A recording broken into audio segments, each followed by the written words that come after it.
ഒരുപാട് മുളക് ഉണ്ടായണ്ട, എല്ലാം ചെറിയ കമ്പുമെല്ലാം ഉണ്ടായതാണ് ഇതെല്ലാം.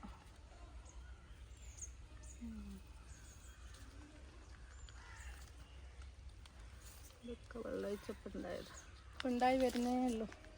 വെള്ളമൊഴിച്ച് പച്ചമുളകിനും പച്ചക്കറിക്കെല്ലാം ഒഴിക്കുന്ന വളമാണിത്.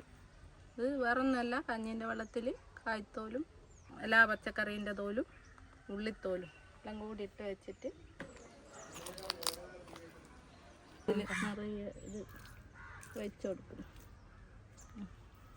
നിറയെ പച്ചമുളക് ഉണ്ടാകും, ഒരുപാട് എണ്ണ തീരാത്ത മുളകുണ്ടാവും. ആയതെല്ലാം ഞാൻ പറിച്ചെടുക്കുക.